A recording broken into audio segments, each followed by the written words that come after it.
Lepo pozdravljeni iz studia Evropa.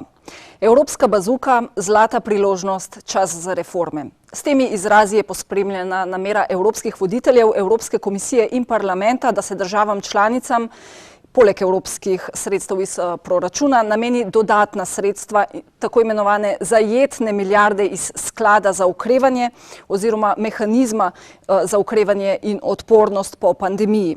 In to za modernizacijo, za odpravo strukturnih ozkih grl, za skladen regionalni razvoj, za povečanje produktivnosti, delovna mesta in tako naprej. Besede Evropske komisije v tem oziru so zelo vizionarske in zahteve do držav članic niso malenkostne. Slovenija lahko do konca 2026 iz sklada za okrevanje in odpornost počrpa okrog 1,6 milijarde evrov nepovratnih sredstev in 3,6 milijarde posojil. In to poleg drugih instrumentov in kohezijskih sredstev, se pravi, da nas v prihodnjem desetletju čaka skupaj okrog 8 milijard nepovratnih sredstev.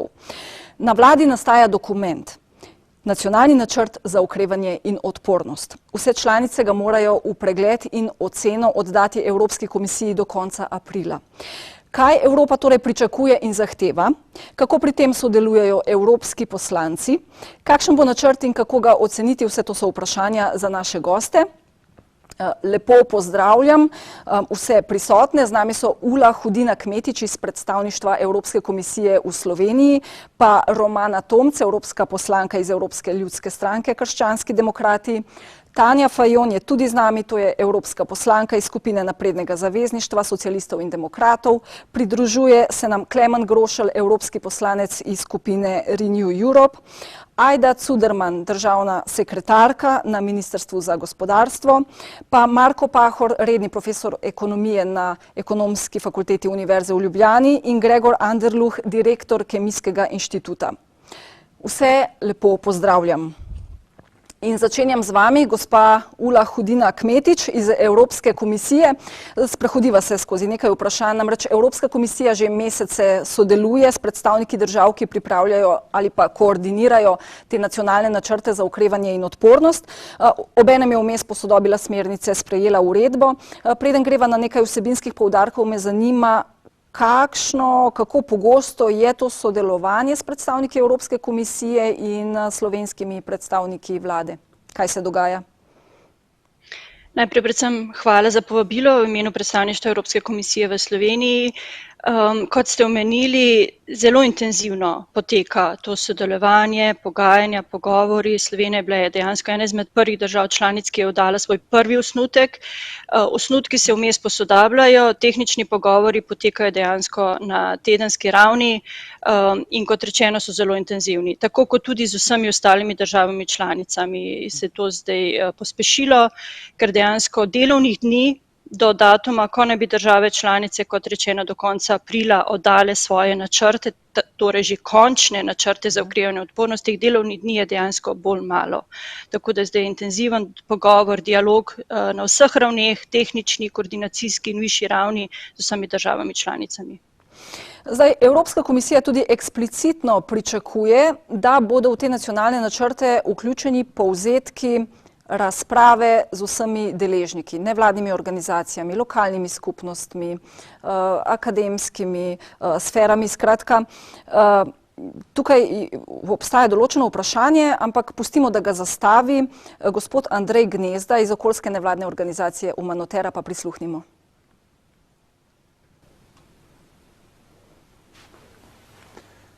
Spoštovane, spoštovani. Pričakovanja slovenske javnosti glede spopadanja s podnebno krizo so visoka, politika pa se pogosto odziva, da za to ni na voljo sredstev. Načrt za okrevanje predstavlja enkratno priložnost, saj ne le ponuja ta sredstva, temveč celo zapoveduje, da moramo vsaj, poudarjam vsaj, 37% nameniti za podnebje, okolje in naravo. A kot kaže, do sedaj Slovenija te priložnosti ne bo izkoristila. Načrt za okrevanje in odpornost oziroma njegov osnutek je dolgo časa ostal tajen in je bil uradno objavljen šele potem, ko je odtekal v javnost preko medijev. V proces priprave, vsaj v našem primeru, ne moremo govoriti o resnem posvetovanju. In rezultat takega postopanja je na dlani. Po podatkih portala Green Recovery Tracker je namesto 37% Slovenija namenila le 5% za varstvo okolja in spopadanje s podnebnimi spremembami. Evropska komisija je jasno sporočila, da vkolikor bo načrt imel samo en ukrep, ki bo v nasprotju z načelom ne delaj znatne škode, bo celoten načrt zavrnjen. Slovenski osnutek trenutno vsebuje več takih ukrepov. Tudi ni pretirano komplementaren z NEPN-om. V posameznih sektorjih prihaja do določenih prekrivanj, v nekaterih praktično ni prekrivanj. Povezava z operativnimi programi ravno tako ni jasna, saj tudi ti niso javni oziroma nastajajo očitno za zaprtimi vrati, na spletu pa je moč najti le informacije, da naj bi bili pripravljeni do konca meseca marca. Do oddaje načrta nas loči le še dober mesec dni, mi pa smo, kot kaže, na začetku. Zato predstavnika vlade sprašujem, ali vlada namerava opraviti javno razpravo o načrtu za okrevanje in odpornost, ter na kakšen način misli vključiti deležnike v pripravo operativnih programov, saj v nasprotju z načrtom za okrevanje tu komisija eksplicitno zahteva vključitev deležnikov. Predstavnico Evropske komisije sprašujem, ali komisija razmišlja o vključitvi stroke in civilne družbe v proces ocenjevanja načrtov za okrevanje in odpornost, da bi na tak način zagotovili najboljši možni rezultat. Predstavnice in predstavnike Evropskega parlamenta pa sprašujem, kako z vidika evropskih diskurzov o okrevanju po pandemiji ocenjujejo slovenski osnutek načrta za okrevanje. Tako Andrej Gnezda iz Umanotere, ampak nadaljujemo z vami, gospa Ula Hudina Kmetič. Najprej, kako ocenjujete, so bili deležniki vključeni ali ne vključeni pri nastanku dokumenta? Evropska komisija zelo spodbuja države članice v vključevanju različnih deležnikov iz različnih krogov gospodarstva, civilne družbe in tako naprej. Sama uredba o mehanizmu za okrevanje in odpornost to tudi spodbuja. Seveda je pa v pristojnosti posameznih držav članic in njihova odločitev, kako in na kakšen način bodo dosegla bodisi javna posvetovanja, bodisi se bodo usklajevala z vsemi temi ciljnimi skupinami. V samem načrtu za okrevanje in odpornost, to se pravi po posameznih komponentah, pa se pričakuje od držav članic, da bodo poročale o teh različnih posvetovanjih, dialogih oziroma umeščanju različnih deležnikov v načrte. To se pravi, to aktivno spodbujamo in tudi priporočamo in tudi, kot rečeno, sama uredba to dejansko določa. Je pa pristojnost posamezne države članice. Bo Evropska komisija na koncu sama ocenila te načrte ali bo poleg tega ocenjevanja še kdo, ki bo to storil? Evropska komisija bo te načrte dejansko vse pregledala v obdobju od konca aprila, ko bodo posredovani, imamo 2 meseca časa. V to ocenjevanje vključujemo, smo odprti za kakršnekoli pozive, primere, dialoge, potem pa oddamo našo oceno svetu, to se pravi državam članicam, in končno zeleno luč za izplačila dejansko da Evropski svet. In sicer preko tako imenovanega postopka komitologije. Zdaj, nacionalni načrti za okrevanje morajo vsebovati reforme, ne le projektov, oziroma ti projekti morajo smiselno dopolnjevati reforme. Verjetno so pričakovane tiste, na kar nas Evropska komisija opozarja v vsakokratnih semestrih. Je to tako ali imamo tukaj kot Slovenci nek manevrski prostor, da sami določimo reforme? Ali so te že znane? To je popolnoma tako, kot ste omenili. Ja. Dejansko se pričakuje, da bodo države svojo tako reformno kot tudi naložbeno ukrepanje. Skratka, gre za celostno, ne more biti samo naložbe, samo določena gradnja. Potrebno je sočasno uvesti reformno ukrepanje in zlasti reformno ukrepanje ne bi bilo kot odgovor na tista priporočila, ki jih je komisija potem pa tudi potrdil sam svet v obdobju 2019 in 2020 naslovila na vse države članice. To je bilo v tako imenovanem postopku evropskega semestra. Od držav se pričakuje, da bodo zdaj v svojih nacionalnih načrtih za okrevanje in odpornost ta priporočila naslovila. Če se odločijo, da določenega priporočila ne naslovijo, je to potrebno zelo podrobno pojasniti in podati v kontekstu, zakaj do tega ni prišlo. Obenem se poleg vseh teh priporočil oziroma zahtev, da se začne z reformnim ukrepanjem, pričakuje od držav članic, da bodo uvedla tako zeleno tranzicijo, teh 37%, kot je predpisanih po sami uredbi, je treba nameniti reformnemu in naložbenemu ukrepanju v smislu zelenega okrevanja. Obenem se pa tudi od držav članic pričakuje, da bodo 1/5 oziroma 20% vseh odhodkov do katerih so se usmerili v svojem načrtu za okrevanje in odpornost, namenili za digitalni prehod. To se pravi, to je osnova, kar določa sama uredba in zahteva. Obenem pa seveda je osnovni namen mehanizma za okrevanje in odpornost okrevanje in priprava za naprej, za odpornost ter seveda tudi zmanjševanje kakršnihkoli ekonomskih in socialnih razlik. Tako na kratko. Pa še nekaj, države članice morajo pri načrtovanju teh projektov slediti načelu do no significant harm, se pravi ne škoduj bistveno. To se tiče zelenih, zlasti zelenih projektov. Zato je v javnost prišla novica, da Evropska komisija ne podpira ustanovitve novega letalskega nacionalnega prevoznika. Kako pa to načelo recimo deluje pri gradnji cest?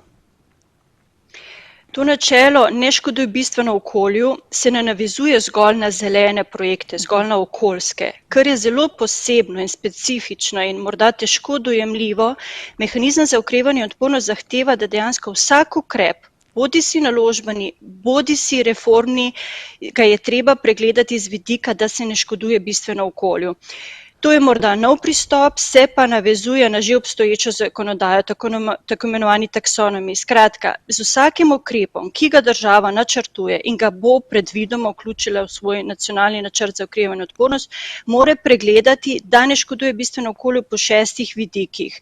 Skratka, da se prilagaja podnebnim spremembam, da se blaži podnebne spremembe, da se trajnostno zaščiti vodne vire, da se skrbi za biotsko raznovrstnost, da se preprečuje in nadzoruje kakršnokoli onesnaževanje. In za vse ukrepe, tudi naprimer, da gre za ukrepe na trgu dela, je treba to pregledati.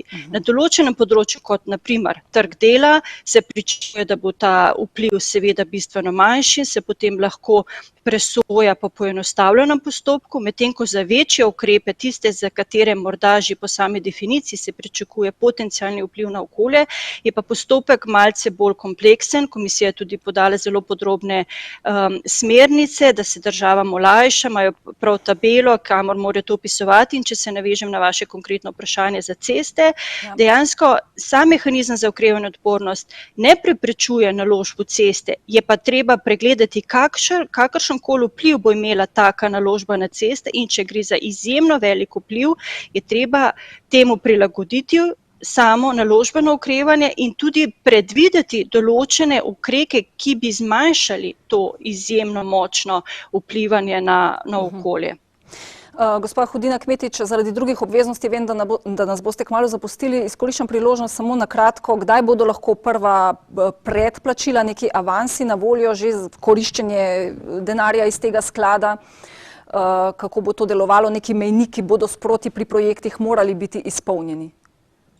Da, pri mehanizmu za okrevanje in odpornost je ključno zlasti, da se izpolnjuje te mejnike in cilje. Države članice si same zastavijo mejnike in cilje, te morajo biti konkretni, se morajo res navezovati tako na reforme kot tudi naložbe. In potem, ko države, ko si določijo, kateri naprimer vmesni mejnik, začetni, vmesni, končni mejnik, ko države to dosežejo, se na podlagi tega jim dejansko denar izplačuje. In če gre morda samo še na časovnico, po sami uredbi bodo države upravičene do 13% celotnega zneska, do katerega lahko dostopajo preko tega mehanizma. In sicer se bo pa teh 13% lahko izplačalo šele, ko bo komisija šla lahko na mednarodne finančne trge, se bo zadolžila v imenu Evropske unije. Predpogoj za to pa je, da vse države članice v okviru svojih nacionalnih pravil ratificirajo sklep o lastnih virih. Slovenija je bila ena izmed prvih, ki je to že naredila, med prvimi 3 državami. Če so moje številke pravilne, je zdaj približno 11 držav, ki so že ratificirale ta sklep.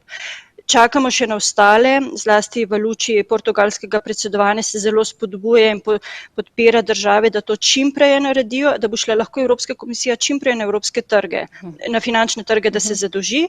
Torej, in potem, ko bodo oddale države svoje nacionalne načrte, ko bodo, kot sem prej omenila, ocenjeni strani komisije te načrte in ko bodo tudi potrjeni na nivoju sveta, potem se takoj lahko teh 13% tako imenovanega predfinanciranja nameni državam članicam, za vse ostalo pa za nepovratna sredstva, ki bodo jih vse države članice prejele, se bo 70% teh sredstev izplačalo vsem državam predvidoma do konca leta 2022, preostalih 30% v letu 2023.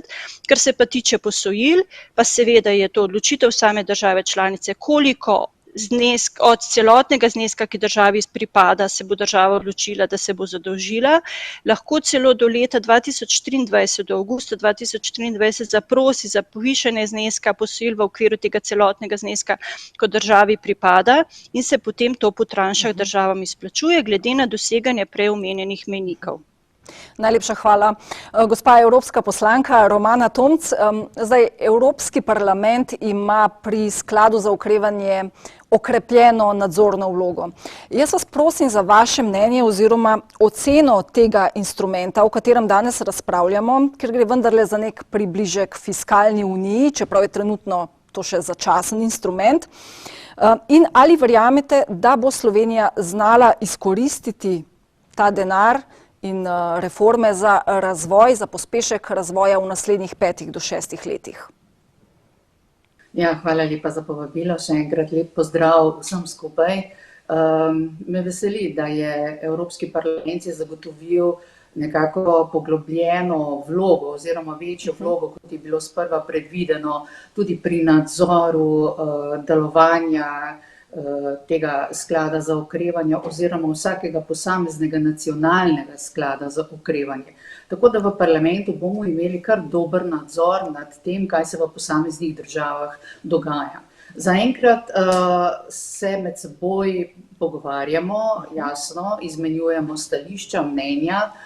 Izmed mojih kolegov recimo jih mnogo pove, kar vedo, kar se v njihovi državi dogaja, vendar zaenkrat te informacije niso uradne, saj nobena od držav, kot je bilo že rečeno, je čas do konca aprila tega načrta dokončno še ni pripravila niti seveda oddala. Jaz sem prepričana, da bo Slovenija znala izkoristiti ponujena sredstva, spremljam tudi oblikovanje našega nacionalnega načrta na nacionalni ravni in vidim, da včasih prihaja do, bom rekla, ne vsebinskih, ampak povsem nekih tehničnih nesporazumov, ker so mogoče kakšni cilji, kakšni mejniki napisani drugače, morda ne v tistem bruseljskem jeziku, kot bi komisija pričakovala. Vem, da so ta pogajanja, oziroma bolj bi lahko rekli komunikacija z Evropsko komisijo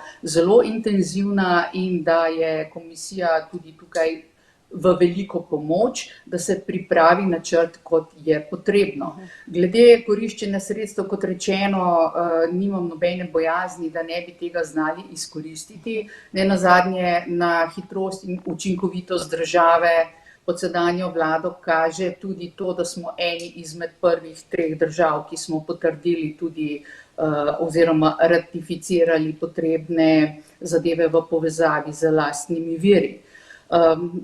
Kar več kot polovico držav tega še ni storilo, mene to malce skrbi, da se ne bi zaradi tega ali pa zaradi kakšnih tehničnih zadržkov začel ta proces zamikati. To bi bilo zelo slabo. Gospodarstvo, ljudje potrebujejo ta denar, ki je namenjen v okviru sklada za okrevanje in razvoj čim prej. Zato bi bili te zamiki, bom rekla, zelo, zelo škodljivi in upam, da do njih ne bo prišlo.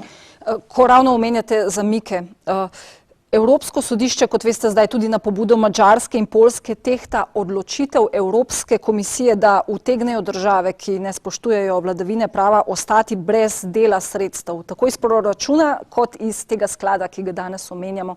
Ali tudi to lahko povzroči kakšen zamik? Glejte, to je ločen proces. To ločen proces, ki sedaj poteka, naj se razvije do konca, naj doživi svoj epilog, pa bomo potem videli, kako je sodišče presodilo, ali so države, ki so v postopku, upravičene do tega denarja ali ne.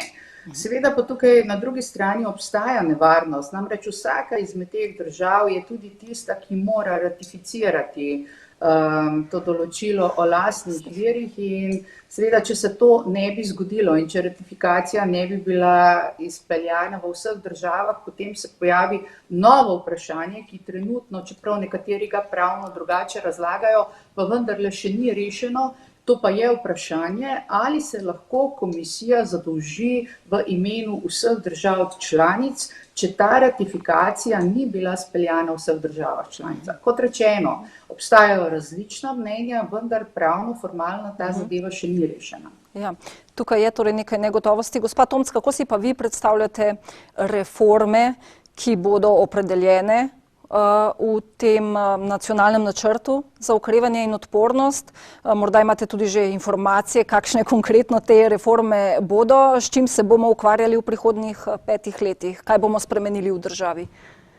Ja, moram reči, da ta reformni del mene še posebej veseli. Jaz namreč že ves čas spremljam tudi z ekonomskega vidika vsa ta letna poročila, ki jih daje Evropska komisija Sloveniji in ves čas se pojavljajo, bom rekla, eni in isti očitki in priporočila, povezana recimo z trgom dela, za dolgotrajno oskrbo in to, da je nekako obveznost države, da v okviru tega, kar je, da tako rečemo, obveza za zeleno, pa za digitalno, naredi tudi določene reforme, to se mi zdi resnično zelo, zelo koristno. Kajti države velikokrat ne želijo ali pa se izogibajo tem reformam, ker so jasno med ljudmi precej nepriljubljene, ampak bi rekla, nepriljubljene so zaradi tega, ker imajo vnaprej negativen prizvok. Reformo jaz razumem kot nekaj pozitivnega, nekaj dobrega in napredek.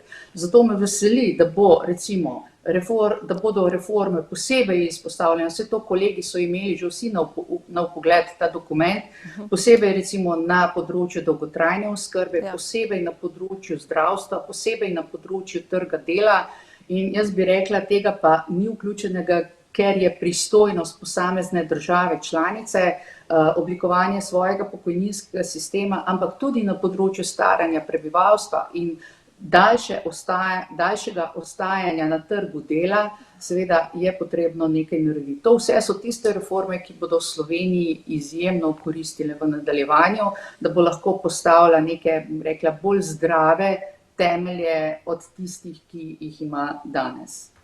Hvala lepa, saj debata bo možna sproti. Gospa Tanja Fajon, tudi evropska poslanka iz Evropskih socialistov, greva na te reforme, ki jih mora Slovenija izpeljati. Kako vi vidite osnutek nacionalnega načrta? So te reforme tiste prave vključene? Kot razumem, ste precej kritični in bi želeli dopolnitve ali predrugačenje tega dokumenta. Hvala lepa, drži. Mi smo ves čas opozarjali v Sloveniji, da bi morala biti široka javna razprava, vsi deležniki vpeti v ta proces. Zelo dolgo časa vlado tudi pozivali naj razkrije zaupni dokument. Tu se strinjam z gospodom iz Umanotere. Mi smo izgubili veliko priložnosti in smo pravzaprav zdaj nekje na začetku procesa, časa je pa zelo malo. In če pogledamo dokument, sami veste, smo tudi v Državnem zboru sklicali izredno sejo, da bi se pogovarjali in vladi dali na mizo alternativne predloge. Nismo bili veliko uslišani. Jaz mislim, da dokument pogreša ambicije, neko jasno širšo reformno sliko, kako res izkoristiti denar in razvojne priložnosti za Slovenijo. Tu bi potrebovali nek širok dogovor glede reform in pa seveda prioritet, ko govorimo o obnovi države v epidemiji. Zdaj, če pogledam sam dokument, ki je na voljo, seveda je še v procesu oblikovanja, se zdi, da veliko denarja namenjamo za obnovo po epidemiji v gradnjo cest in avtocest. Tako da se zdi, kot da nismo imeli boljših domislic, da je spisan površno, da ne izkoriščamo priložnosti, da nimamo pred očmi neke širše slike razvoja. Samo na področju zdravstva, če sem bolj konkretna, dokument predlaga trenutno 200 milijonov evrov za samo Ministrstvo za zdravstvo, predlagalo 540, mi smo bili še veliko bolj ambiciozni v svojem alternativnem načrtu, ki smo ga pripravili skupaj tu v opoziciji, da bi morali bistveno več denarja nameniti na področju zdravstva. V mislih imam to, kar je tudi kolegica Tomčeva preomenila, dolgotrajno oskrbo, vzpostavitev novega socialnega zavarovanja za pomoč in oskrbo v starosti.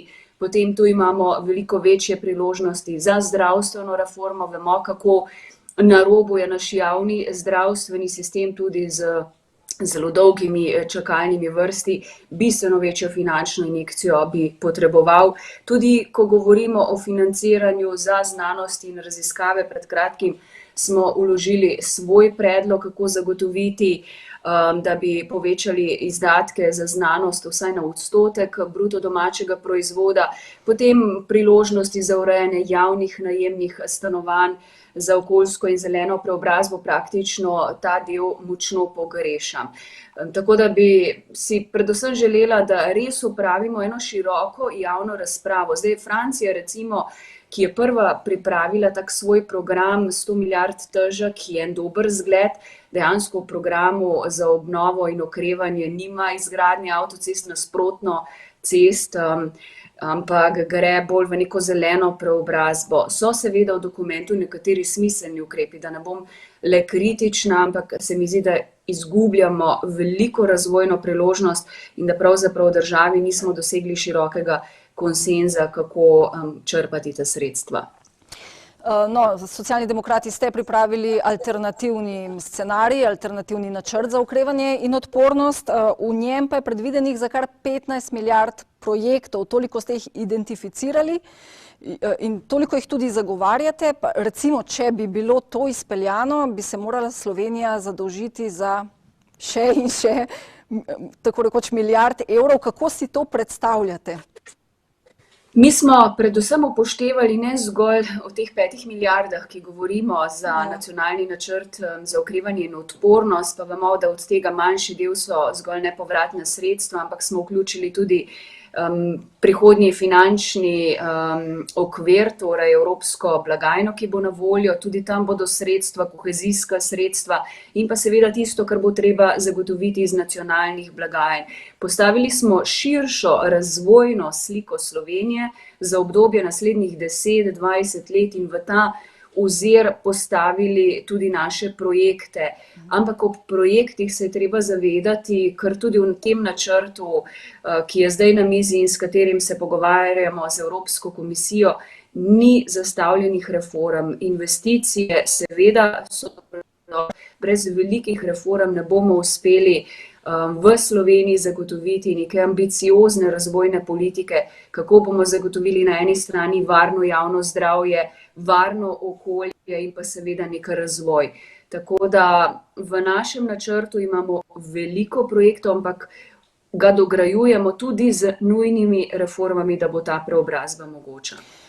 Gospa Romana Tomc je lepo prikazala, kako krhko je lahko razmerje med državami članicami v parlamentu in tako naprej zaradi Madžarske, Poljske in ker Evropska komisija grozi z odvzemom dela sredstev, če ne bo spoštovana vladavina prava.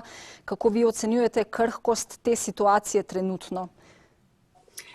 Zdaj, dolgo let imamo težke razprave v Evropskem parlamentu, kaj narediti z državami, z vladajočimi sistemi v državah, ki kršijo temeljna evropska načela, vrednote. Trenutno imamo 2 taki državi, Madžarsko in Poljsko, zoper katerima je sprožen tudi postopek. In dejstvo je, da Evropska unija ni à la carte. To sta tudi 2 državi, ki prejemata znatna evropska finančna sredstva in preprosto je težko razložiti bogatejšim evropskim državam, zakaj bi še financirale razvoj tam, kjer ni pripravljenosti za spoštovanje, neko solidarnost in pa pravila igre. Tako da je razumljivo, da smo prišli do situacije, ko je treba začeti, ker očitno mehanizmi, ki so na mizi, ne delujejo, ko je treba začeti povezovati izplačevanje evropskega denarja tudi z spoštovanjem evropskih pravil igre. Meni se to zdi logično, ne moremo dopuščati nekih iliberalnih demokracij oziroma režimov, ki gredo naproti evropskim pravilom igre in verjetno bomo res v situaciji, sem prepričana, da bomo morali, ker ljudje očitno ali pa tisti iz vlasti najlažje razumejo, ko se jim zapre ta finančna pipica. Nažalost pa bodo morale te države, ki bodo prikrajšane za evropska finančna sredstva, ta denar zagotoviti sama. Ker naša želja seveda je, da ne bodo nazadnje prikrajšani ljudje in projekti, ki so že v teku. Najlepša hvala. Gospod Klemen Grošelj iz skupine Renew Europe, kar nadaljujeva tam, kjer smo ravnokar končali, Madžarska, Poljska oziroma še kar nekaj preprek je, preden zaživi ta sklad za okrevanje. So to velike prepreke? Ali ste sami optimistični, da na koncu sklad bo zaživel in Slovenijo bo čakalo teh 5,2 milijarde evrov? Kako sami ste gotovi ali pa negotovi glede tega? Ja, lepo pozdravljeni še mojem imenom. No, jaz sem prepričan, da do te realizacije tega sklada bo prišlo. Tisto, kar dejansko potrebujemo v tem trenutku in tisto, kar pravzaprav je še eno tako odprto vprašanje, je seveda vprašanje pogojevanja sredstev za vladavino prava. Tukaj bo sodišče, jaz pričakujem, v relativno kratkem času odločilo in postavilo relativno jasen pravni okvir, tako da pravzaprav države članice pri tem veliko manevrskega prostora za razna izsiljevanja ne bodo več imela. Tisto, kar bo bolj pomembno kot sama realizacija na ravni Evropske unije, pa je to vprašanje, kako bodo države članice ta sredstva dejansko izrabile. Ja. Tukaj bi jaz izpostavil še en zelo pomemben dejavnik. Ta sredstva so namenjena ne samo za okrevanje, ampak so namenjena tudi za tehnološko-razvojni preboj držav članic. Ja. Ne pozabimo, mi smo si postavili dva izredno ambiciozna cilja. Prvi cilj je 2030 doseči tako imenovano 55 oziroma 60% zmanjšanje ogljičnega odtisa. Se pravi, to je na eni strani ambicija sveta, na drugi strani ambicija Evropskega parlamenta in 2050 imamo podoben, še bolj ambiciozen cilj biti brezogljična družba. Se pravi, zakaj je to pomembno? Zato, ker bo ogljik, glede na načrte Evropske komisije, dobil ceno. Se pravi, ogljik kot tak bo postal del stroškovnega modela vsakega, vsake poslovne aktivnosti, ne samo v Evropi, ampak glede na načrte, ki jih druge države in veliki sistemi, kot so Kitajska, tudi Združene države Amerike, postavljajo, tudi pri njih. Zato je zelo pomembno, kako bo država ta sredstva izrabila. Jaz mislim, da v Evropski uniji je dovolj, politične modrosti, da tukaj posebnih zapletov glede aktiviranja tega sklada ne bo. Tisto vprašanje, ki se meni nekako postavlja pri, sedaj, ko gledamo, kaj pravzaprav počno, če rečem pogojno, naši konkurenti preko Severnega Atlantika, Združene države Amerike, ali bodo ta sredstva, glede na to, da še pandemija in epidemija v Evropi še vedno divjaš, sploh zadostovala. In pa drugo, kot sem rekel, kako bomo ta sredstva porabili, mene zelo moti pri slovenskem pristopu, ki je še vedno zelo sektorski, parcialni. Govorimo o reformah, govorimo o razvoju, govorimo o vlaganjih. Tisto, kar pravzaprav komisija pričakuje od nas, je, da bomo imeli celovit pristop. To pomeni, da ko bomo vlagali recimo določena sredstva v okoljsko dimenzijo, lahko ta vključuje tudi sredstva iz digitalne dimenzije in dosega določen razvojni reformni cilj. Recimo primer, če dam, da pri naših zahodnih sosedih imajo podobne težave kot tudi mi v zdravstvu, se pravi recimo uvajanje novih tehnologij telemedicine, ki zasleduje več ciljev, se pravi zasleduje digitalizacijskega, zasleduje tega, da se krepi robustnost zdravstvenega sistema, kot smo videli, telemedicina lahko tudi v pogojih pandemije deluje relativno dobro. Potem so tu vlaganja ne samo v infrastrukturo, pri nas je ogromno vlaganj vezanih na infrastrukturo, ne v smislu samo cest in železnic, ampak tudi v smislu, da gradimo objekte. Ali je dejansko v Sloveniji samo problem, da imamo nezadostne objekte, če hkrati recimo poslušamo, da ima medicinska fakulteta v Ljubljani težave izpolniti že zdajšnje manjše povečanje vpisa, ker nima zadostnega števila kadra. Se pravi, imamo tudi kadrovsko vprašanje. Ja. Torej, tisto, kar bi jaz pričakoval od takšnega dokumenta, je ta celovitost pristopa. Vi ste že večkrat poudarjali v javnosti veščine, znanje, kompetence, da je v to treba vložiti več denarja. Omenjali ste zdaj digitalizacijo, pa predlagam, da prisluhnemo Katji Mohar-Bastar, direktorici digitalnega inovacijskega stičišča, pa boste potem to, dr. Grošelj, pokomentirali na kratko.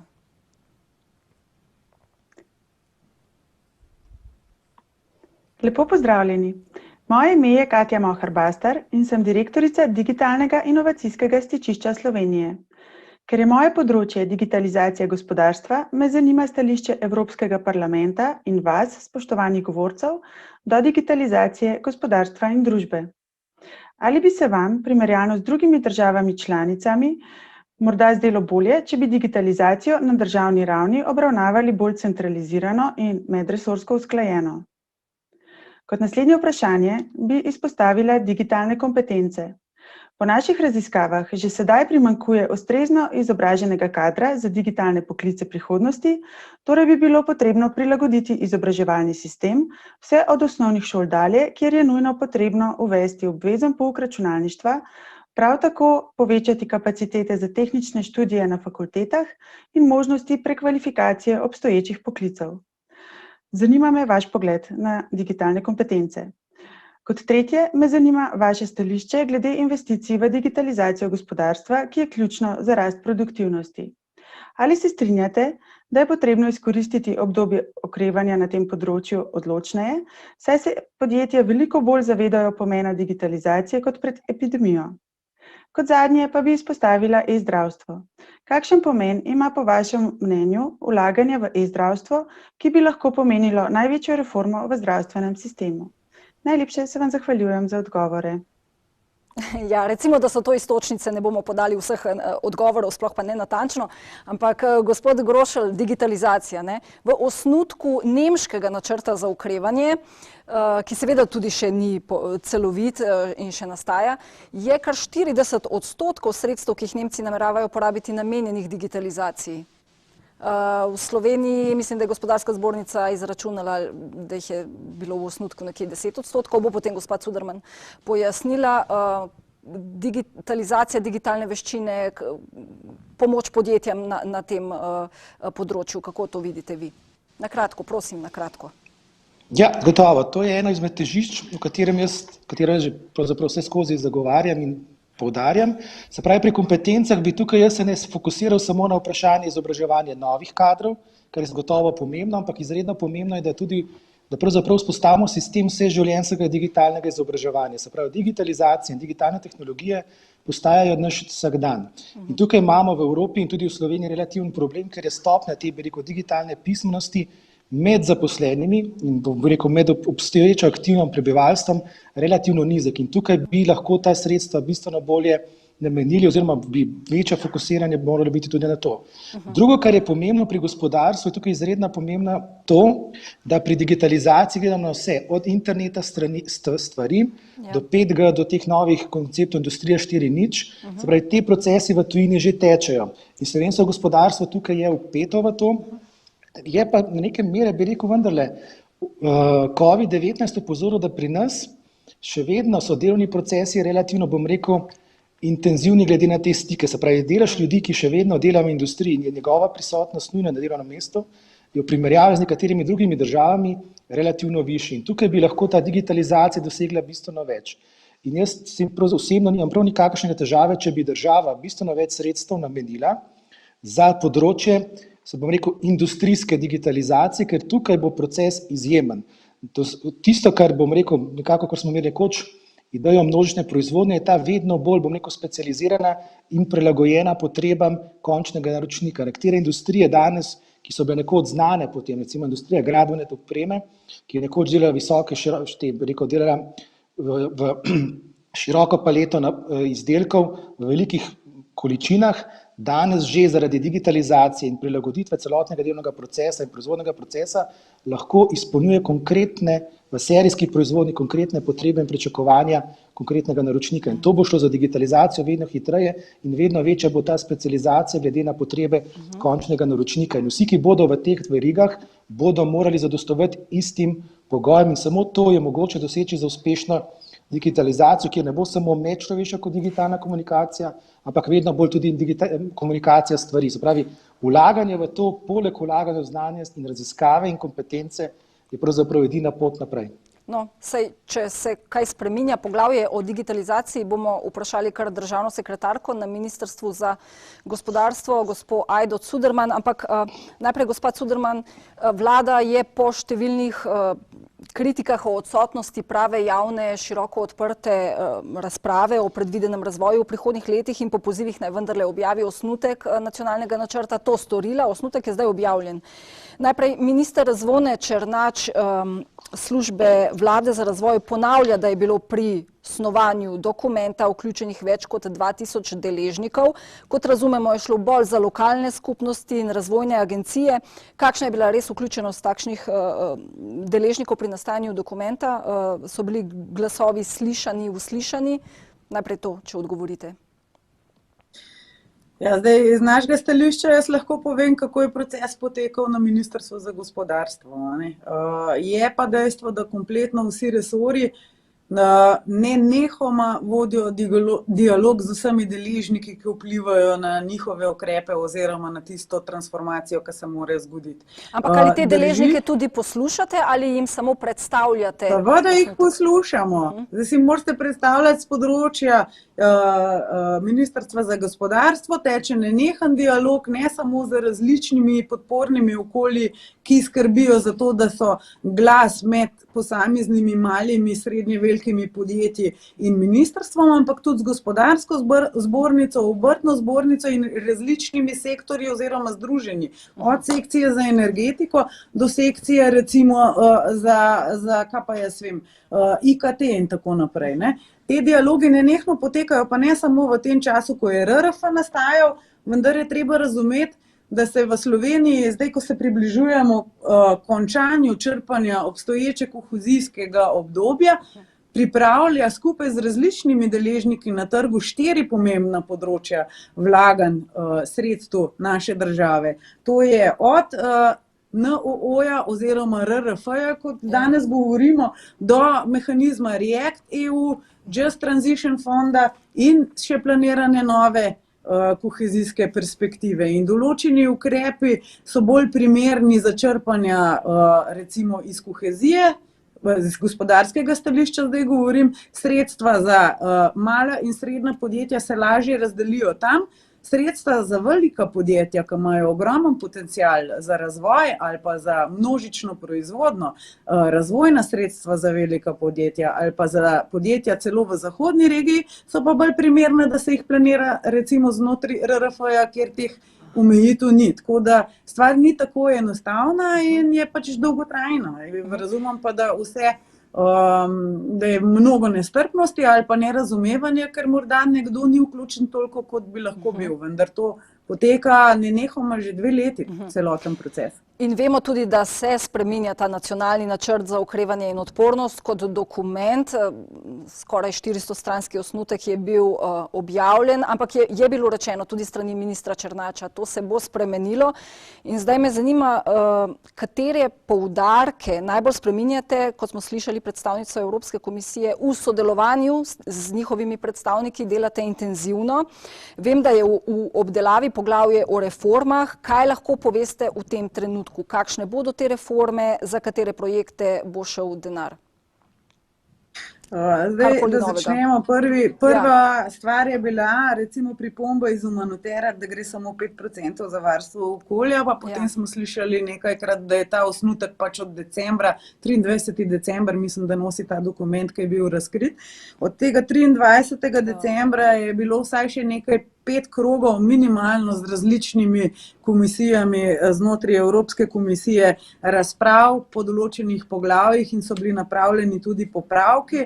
SVRK je nacionalni koordinator in ima tudi pregled nad zadnjimi dokumenti. Sama lahko komentiram tisto, kar se tiče gospodarstva, kjer posamezni ukrepi, recimo, ki so načrtovani, ne doprinašajo samo zelenemu ali samo digitalnemu, ampak govorimo o tem, da smo kombinirali RRF sredstva, če pogledamo v tem obdobju, kjer smo pravzaprav ena bolj uspešnih gospodarsko držav.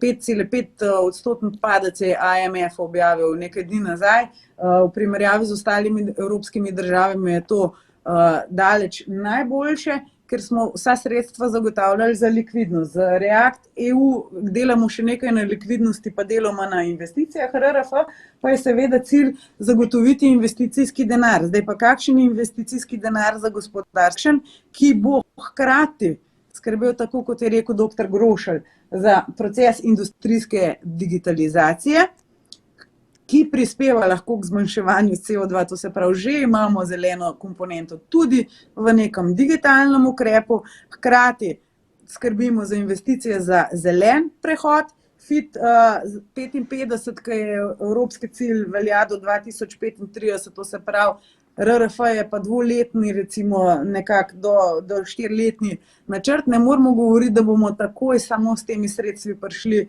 do tega cilja 55% deleža razogljičenja, ampak gre za postopno transformacijo z zmanjševanjem rabe energije, snovi, to se pravi osnovna energetska učinkovitost ali pa popolna implementacija obnovljivih virov energije, kot so vodik ali električna energija v industrijske prehode. Zdaj, če pogledamo samo na Ministrstvu za gospodarstvo, samo za energetsko učinkovitost namenjamo nekje skupaj 7% celotne pogače povratnih pa nepovratnih sredstev na področju, zdaj to iz tabele gledam, zato stalno gledam, digitalizacije 19%, investicije, ki pa skrivajo vse to znotraj sebe, torej tako zelen prehod, kakor digitalizacijo, pa tam 36%, s tem, da moramo skrbeti tudi tisto, kar je dr. Grošelj rekel. Slovenija je močno vezana na svoj BDP, ki ga ustvarja v izvozu. 80% vsega, kar napravimo, tudi izvozimo, kar pomeni, da moramo biti napram drugim državam, ki sedaj močno tudi iz tega mehanizma vlagajo v svoj razvoj, delati na konkurenčnosti, delati na višanju dodane vrednosti na zaposlenega in delati na višji produktivnosti. Torej, kompleksni ukrepi so in jih tako tudi pišemo, se pa trudimo, da bo celoten dokument čez različna razčiščevanja bolj razumljiv, hkrati pa tudi dosti sprejemljiv za Evropsko komisijo. Bodo možne še intervence. Zdaj želim izmenično vključiti še dr. Marka Pahorja in dr. Gregorja Anderluha, oziroma ne. Prej še nekaj drugega. Predlagam še en posnetek. Gospa Cuderman, vi boste pa pokomentirali, če boste lahko, ali pa gospod Pahor, zato ker gre za neko bolj ekonomsko vprašanje. Namreč Jure Knez iz Devesofta, kot veste, pa vodja Slovenskega kluba podjetnikov, zastavlja naslednje vprašanje o odplačevanju kreditov. Bomo videli. Prisluhnimo. V teh težkih časih smo z roko v roki sokreirali vrsto ukrepov, ki pomaga gospodarstvu, ki ne more normalno obratovati, da preživi to obdobje v nekakšnem stanju hibernacije. Zato izkazano pomoč smo izredno hvaležni. Eden izmed najpomembnejših ukrepov je moratorij na odplačevanje kreditov, ki podjetjem omogoča, da se lahko z bankami dogovorijo za odlog kreditnih obveznosti za obdobje največ 9 mesecev. V Banki Slovenije so spremljali implementacijo zakona in pri tem ugotovili, da se veliko večina prejetih vlog banke prejela že v prvem valu. To pomeni, da se podjetjem 9-mesečni čas odloga obveznosti izteka ali se jim je pa že iztekel. Ker se je epidemiološka slika v jeseni zopet zaostrila in je še vedno slaba, smo tudi strani članstva Kluba slovenskih podjetnikov opozorjeni, da bo podjetjem plačevanje kreditov v tem trenutku predstavlja ogromno težavo, saj se bodo začela soočati z izzivom ponovnega zagona in pa tudi bojaznijo pred tretjim valom. Slovenija v tem pogledu ni samostojna. Ta časovna omejitev je postavljena strani EBA. Tako nas zanima, če EBA razmišlja v smer podaljšanja moratorija za odplačevanje kreditov, ki bi zagotovo bistveno pripomoglo hitrejši oživitvi Evrope. Prosimo vas, da po svojih močeh pripomorete k podaljšanju moratorija na vsaj 15 mesecev. Ja, hvala za vprašanje, Jure Knez. Gospa Ajda Cuderman, vi prikimavate, torej imate odgovor na dlani. Da, z velikim veseljem sporočam, da že približno mesec dni delamo na tem ukrepu, sploh na Ministrstvu za gospodarstvo, ker seveda imamo tako deležnike iz turističnega sektorja, kot deležnike, velike investitorje iz gospodarskega področja, pa tudi gostinci, ki so veliko vlagali točno pred tistim časom korone. Zavedamo se tega.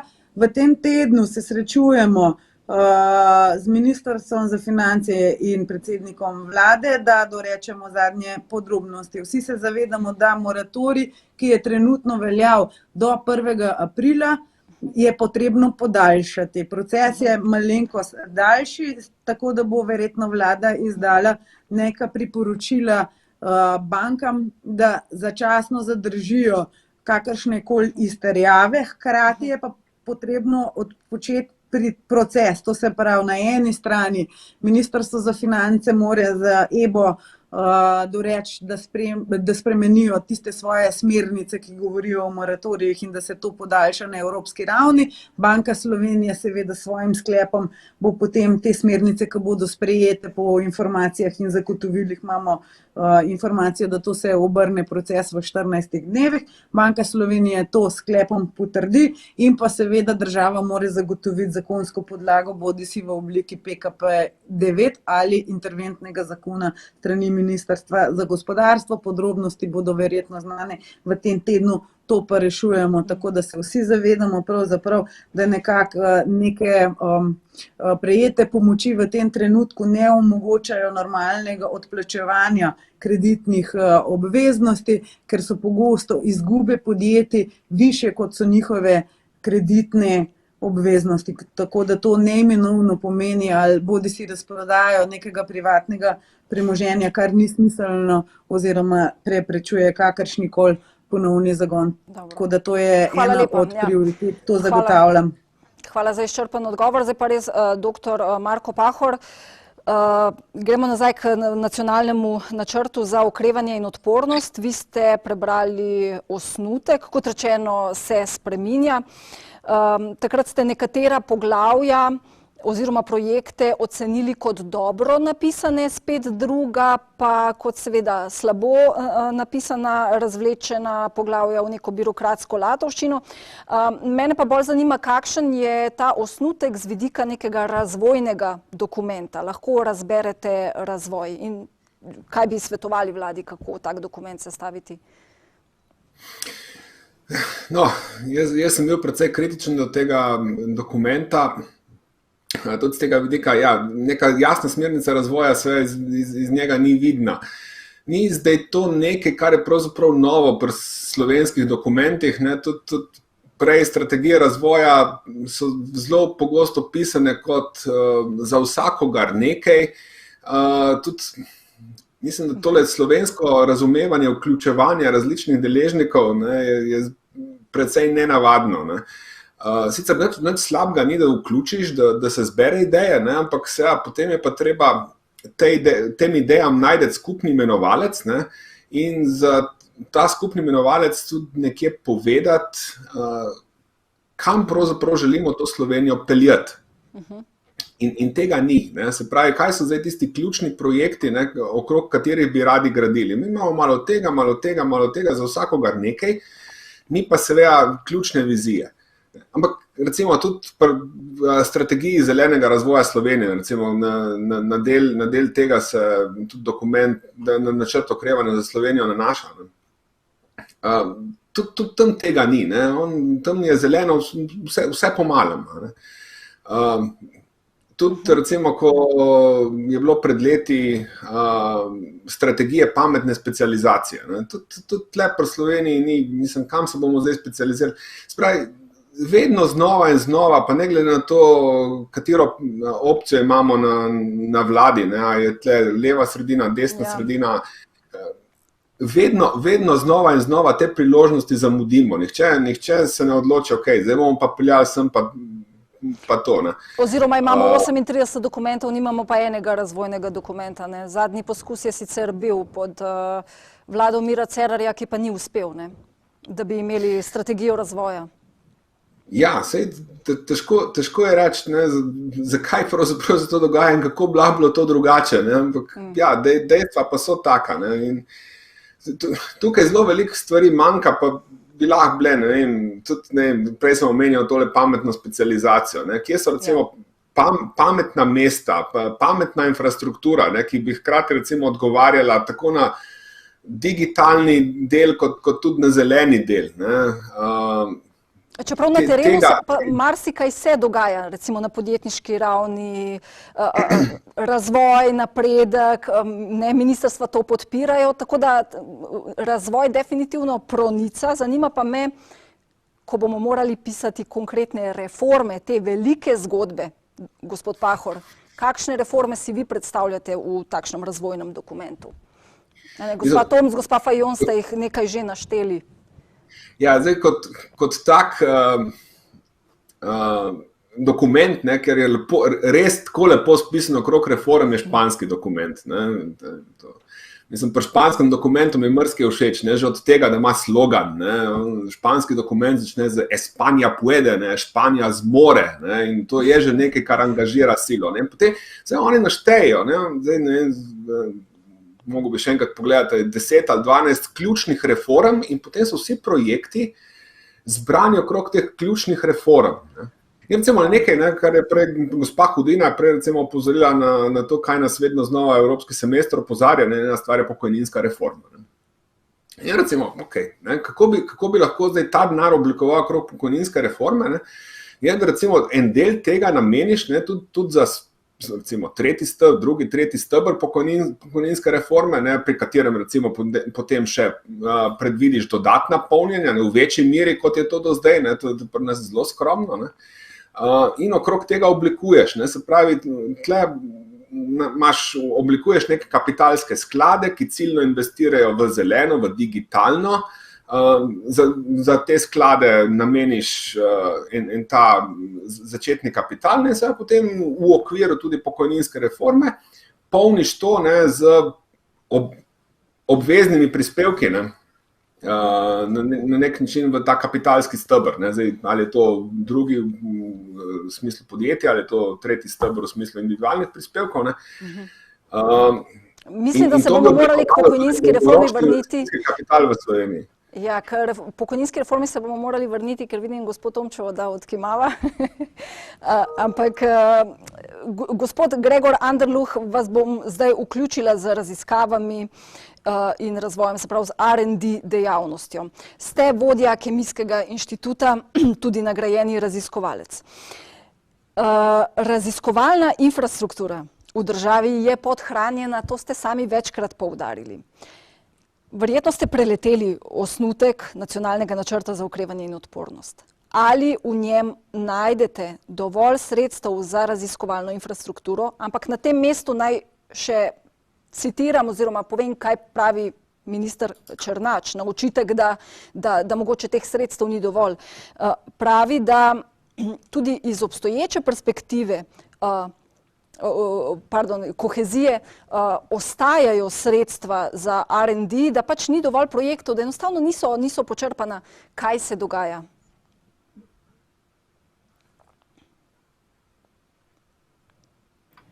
Ja, hvala lepa. Ja, smo.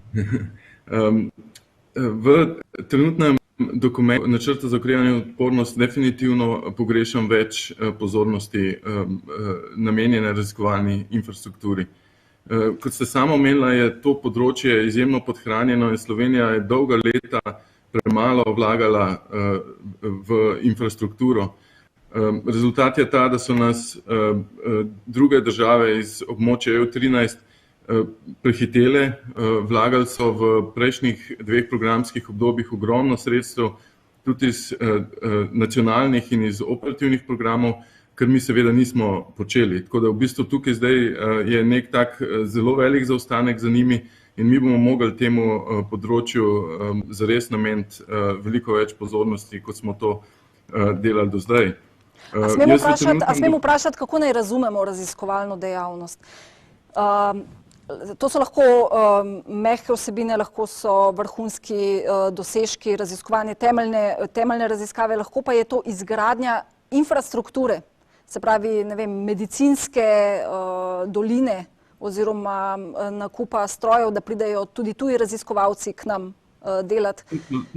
Točno to. Česa torej primanjkuje? Česa primanjkuje? Primanjkuje vsega pravzaprav. Primanjkuje vsega. Samo na ravni raziskovalnih inštitutov, slovenskih raziskovalnih inštitutov, je vsaj 6 inštitutov dela v stavbah, ki so popolnoma neprimerne za delovanje in so potrebne prenove ali pa celo novogradnje. Govorimo o veliki raziskovalni opremi, ki je raziskovalne organizacije ne morejo pridobiti s temi rednimi nacionalnimi sredstvi, kar enostavno preveč stane in potem tudi vzpostavitev ekip okoli takšnih infrastruktur. Takšno infrastrukturo ne potrebujemo samo akademske inštitucije za svoje raziskave, ampak pride prav tudi slovenskim podjetjem z visoko tehnologijo. Podjetja ne morejo vzpostavljati takšnih infrastruktur, jo pa potrebujejo za svoje razvojne projekte. In tukaj je treba res se pogovarjati z gospodarstvom, zato da se čim več mehanizmov, ki omogočajo prenos znanja iz akademskih inštitucij v gospodarstvo, lahko vzpostavi. Pa vi pravite, da so recimo projekti so pripravljeni, mladi raziskovalci so pripravljeni, da se sredstva počrpajo, ja ali ne? Imamo veliko projektov, ki bi jih lahko s temi sredstvi naslovili. Gospod Suderman, tukaj želite dodati nekaj povedati v zvezi z raziskovalno dejavnostjo?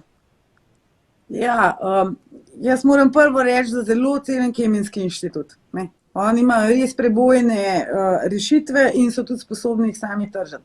Samo kot opozorilo, samo recimo v sedanji perspektivi, kohezijski, je bilo na razpolago 33% vseh obstoječih kohezijskih sredstev, to je 331 milijonov evrov. Od tega je bilo počrpanih 93%. Kje pa to vidimo?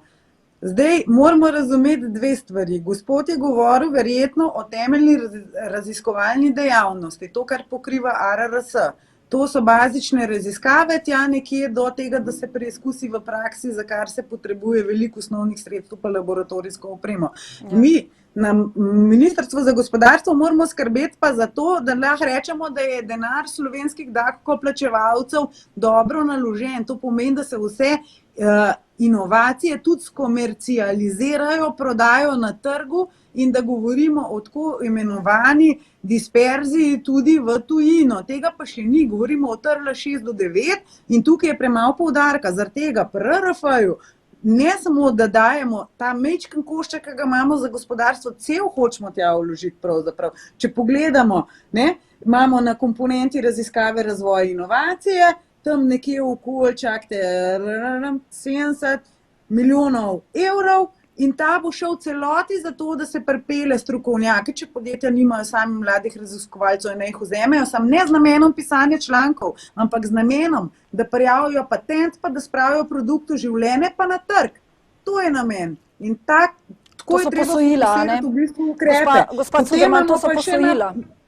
70 milijonov, to so posojila. Posojilni del pa 30 milijonov, ja. Če skombiniramo pa rečemo, zdaj pa vsak malo tvega, malo podjetje, malo pa država, to pomeni, da smo toliko bolj sigurni, ko ta CAPEX ne daje samo država, ampak ga daje tudi podjetje, da je 100% malenkost boljš predvidljivo, da dejansko se bo nekaj iz tega zgodilo. Ne samo, da raziskujemo, pa nekaj dokazujemo, ne vem, nov kolo zaradi mene, ne, nočem biti žaljiva, ampak da ta kolo je toliko dober, da se lahko proda tudi v tujini, ker smo vezani več ali manj na tuj trg. Naš notranji trg je milijonski, v B2B pa še manjši.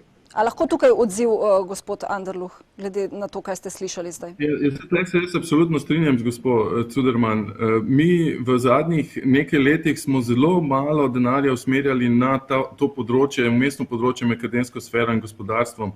Zelo malo mehanizmov imamo, po katerih lahko podjetja v bistvu izkoriščajo ta sredstva. In to je ravno predlog tega zavezništva, ki smo ga z gospodarsko zbornico in rektorsko konferenco sklenili v koordinaciji samostojnih raziskovalnih inštitutov Slovenije, kjer smo predlagali cel nabor ukrepov in mehanizmov, kako bi lahko to pospešili.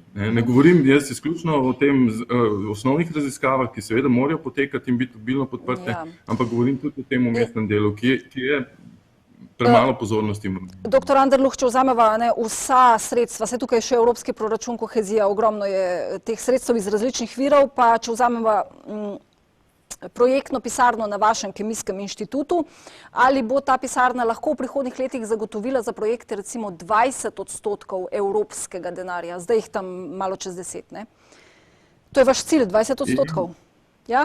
Mi se pri temu kar precej bližamo. Mislim, da bomo v letošnjem letu to že počasi dosegali. Ja. Predvsem s tem, da smo v bistvu uspešni na teh najbolj kompetitivnih razpisih evropskega programa, kot so Evropski raziskovalni svet in Marie Curie programi. Tako da tukaj jaz absolutno mislim, da lahko slovenske inštitucije ob ustreznem načinu dela, predvsem pa ob teh vlaganjih, ki jih omenjamo v to infrastrukturo, ki bo omogočila izdelavo takih projektov, je to čist realen cilj. Več, ko bomo vlagali doma v svojo lastno infrastrukturo, bolj se bomo odrezali potem tudi na evropskem parketu.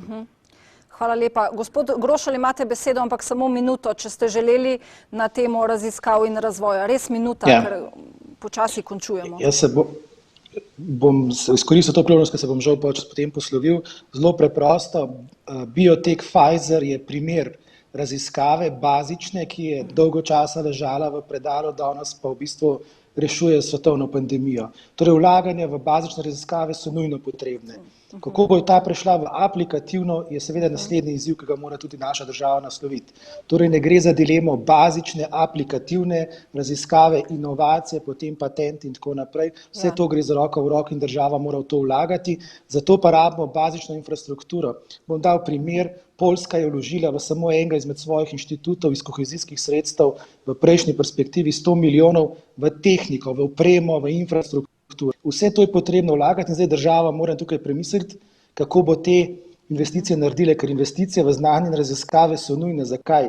Z zelenim prehodom prihajajo nove tehnologije, mnoge od teh so še na bazični ravni in države, ki bodo razvile močno znanstveno osnovo, bodo lahko to tudi prevajale v aplikacije oziroma v aplikativno znanost in pa potem v inovacije, ki jih bo v tem gospodarstvu lahko uporabljali. Če bomo šli pa razpravo o tem, o bazičnih aplikativnih raziskavah, smo pa že zašli v začaran krog, ki v Sloveniji poteka že zadnjih 30 let.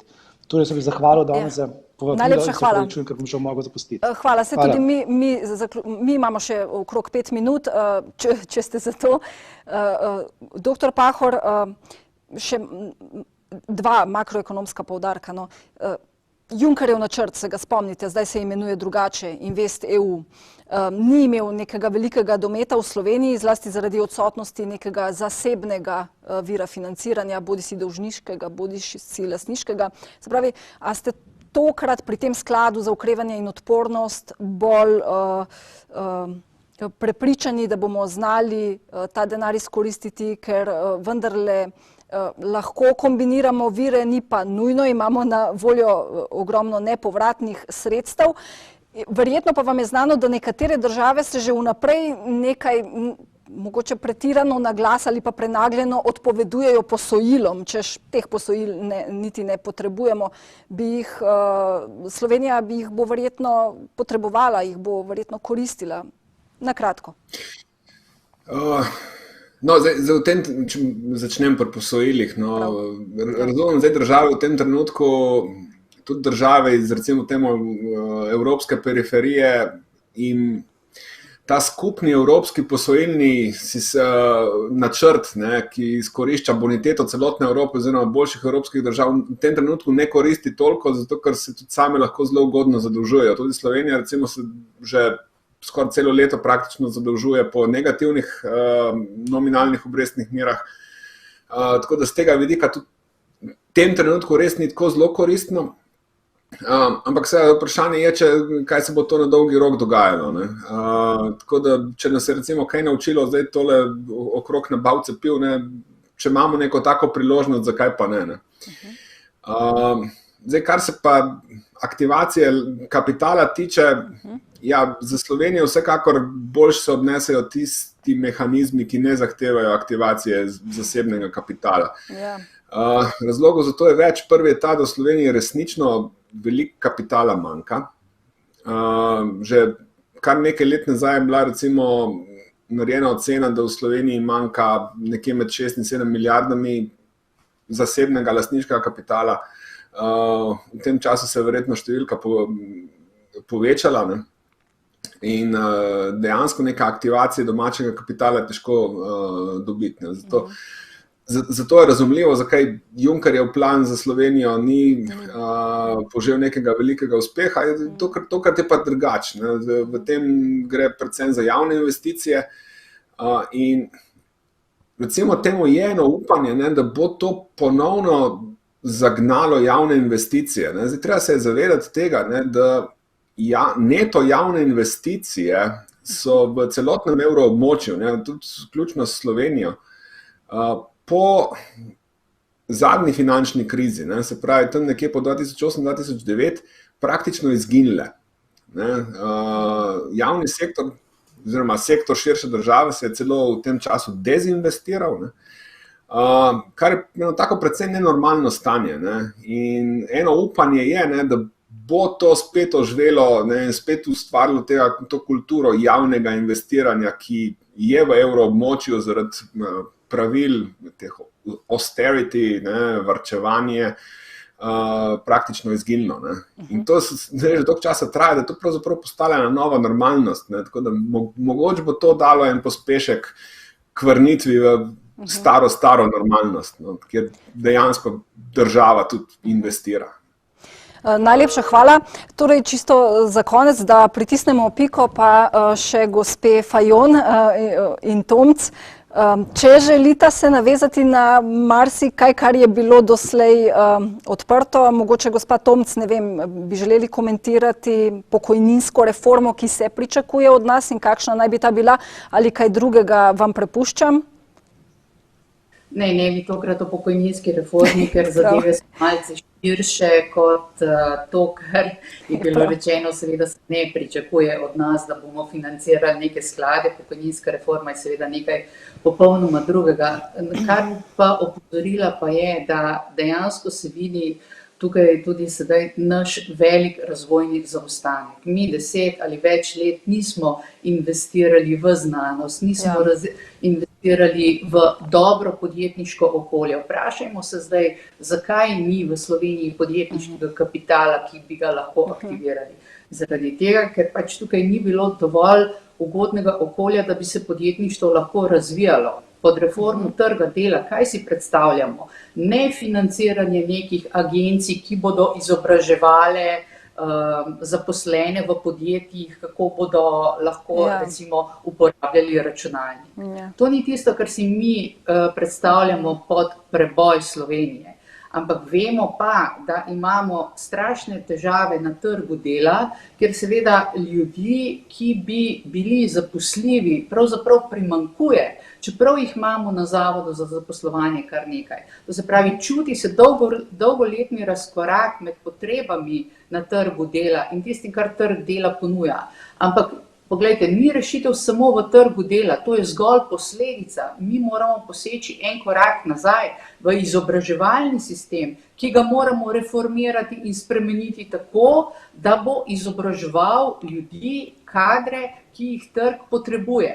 In seveda na različnih področjih. Zdaj pa mi bomo najbrž izbrali več vpisa na tiste izobraževalne programe, fakultete, ki prinašajo na koncu višjo dodano vrednost. In bomo potem recimo lahko tudi več pričakovali od razvoja, od znanosti.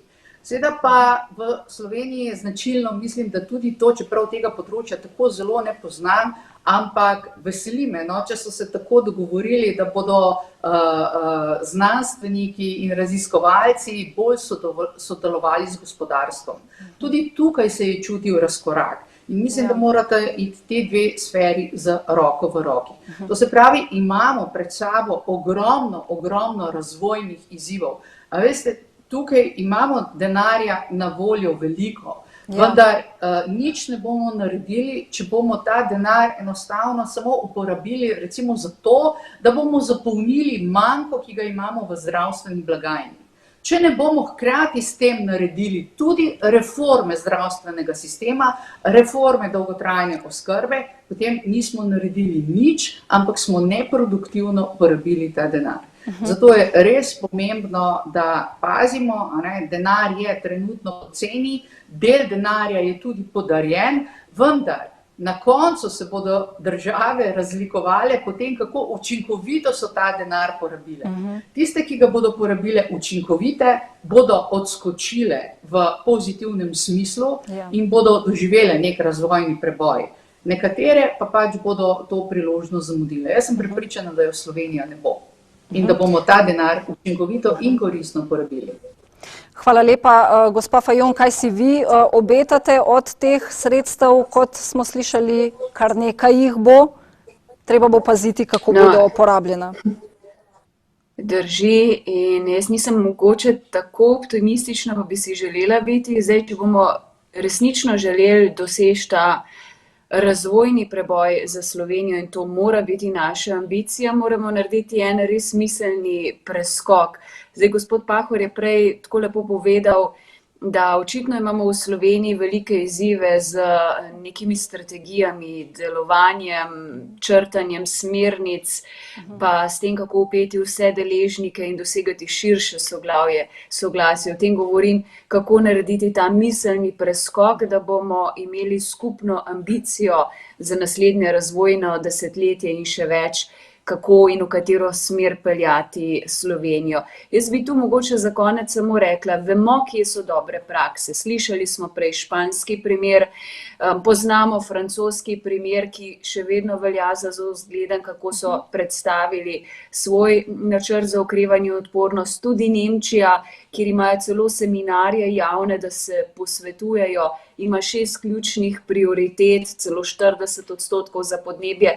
Zgledujmo se po teh dobrih praksah, imamo še priložnost, upoštevajmo seveda tisto domačo pamet, kaj tudi nam naše specifike najbolj koristijo in naredimo ta napor v tem času, ki je še pred nami, da čim bolje je mogoče izkoristimo ta sredstva, ki bodo na voljo in pa da zastavimo res ambiciozne reforme. Najlepša hvala. Spoštovani gostje, Ula Hudina Kmetič, Marko Pahor, Gregor Anderluh, Ajda Cuderman in evropski poslanci Romana Tomc, Tanja Fajon, Klemen Grošelj. Res hvala za sodelovanje in za vse povedano. Hvala torej vsem udeležencem in vsem, ki ste nas spremljali. To je bil pogovor v ciklu Studia Evropa z naslovom Okrevanje po pandemiji. Naslednji, ki bo 23. aprila, pa bo naslovljen nekaj o medgeneracijskem sožitju. Lep dan in lep pozdrav.